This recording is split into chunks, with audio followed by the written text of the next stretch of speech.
સ્વાગત છે મારી ચેનલ શ્રી હરિ રસોઈ ઘરમાં। આજે આપણે બનાવીશું રેસ્ટોરન્ટ સ્ટાઇલ હક્કા નૂડલ્સ। તો જ્યારે પણ આપણે નૂડલ્સ ઘરે બનાવતા હોઈએ છીએ ત્યારે રેસ્ટોરન્ટ સ્ટાઇલ આપણો ટેસ્ટ ઘરે નથી આવતો।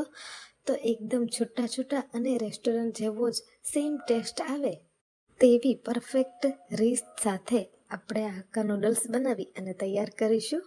તો ચાલો બનાવવાનું શરૂ કરીએ। તેના માટે સૌપ્રથમ કઢાઈની અંદર મેં ગરમ પાણી કરવા માટે મૂકી દીધું હતું। તેની અંદર તેલ એડ કરી દીધું। હવે મેં અહીંયા ઘઉંના લોટની નૂડલ્સનો ઉપયોગ કર્યો છે। નૂડલ્સને બાફતી વખતે એક ખાસ વાતની ધ્યાન રાખવી કે આપણે તેને ચમચા વડે અથવા તો ચમચી વડે નથી ચલાવવાના, કાંટાનો જ ઉપયોગ કરવાનો છે। તો અહીંયા તમે જોઈ શકો છો કે રેસ્ટોરન્ટમાં જેવા ખીલેલા છૂટા છૂટા નૂડલ્સ હોય છે તેની બાફવાની સિક્રેટ ટ્રીક એ જ છે કે આપણે આપણા નૂડલ્સને માત્ર 80% જ કૂક કરી તરત જ ઠંડા પાણી વડે ધોઈ લેવાના છે। તો અહીંયા તમે જોઈ શકો છો કે 80% આપણા નૂડલ્સ કૂક થઈ ગયા છે। હવે આપણે તેને ચાળણીની અંદર લઈ અને તરત જ ઉપરથી ઠંડુ પાણી એડ કરી દઈશું। ઠંડુ પાણી એડ કરતા જઈશું અને સાથે જ કાંટા વડે ધીમા હાથથી આપણે ચલાવતા જઈશું। હક્કા નૂડલ્સ માટેની નૂડલ્સ રેડી છે। હવે આપણે વેજીટેબલ્સ જોઈ લઈએ। તેના માટે મેં અહીંયા ડુંગળી, કેપ્સિકમ, ગાજર, કોબી અને તેની સાથે જ આદુ અને લસણ લઈ લીધા છે। તેને આપણે ફાઇન ચોપ કરવાના છે।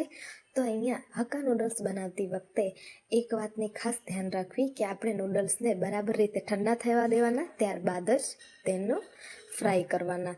તો હવે અહીંયા તમે જોઈ શકો છો કઢાઈની અંદર તેલને ગરમ કરવા માટે મૂકી દીધું છે। તેલ ગરમ થઈ જાય ત્યારબાદ તેની અંદર આદુ અને લસણ એડ કરી દઈશું। આદુ લસણ સતળાઈ જાય ત્યારબાદ તેની અંદર ડુંગળી એડ કરીશું। આપણે અહીંયા બધા જ વેજીટેબલ્સ જે છે તેને માત્ર 1 થી 2 સેકન્ડ માટે જ સાતળીશું। આપણા વેજીટેબલ્સની બધી જ જે ક્રન્ચીનેસ છે તે તેમને તેમજ રહેવી જોઈએ અને ફૂલ ફ્લેમ પર જ આપણે હક્કા નૂડલ્સ બનાવી અને રેડી કરવાના હોય છે।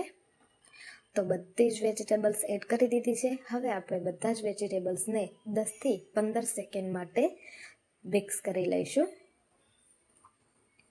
હવે આપણે તેની અંદર મસાલા એડ કરી દઈએ। તો સૌ પ્રથમ સ્વાદ પ્રમાણે મીઠું એડ કરીશું, soya sauce, red chilli sauce, green chilli sauce add કરી અને સારી રીતે મિક્સ કરી લઈશું।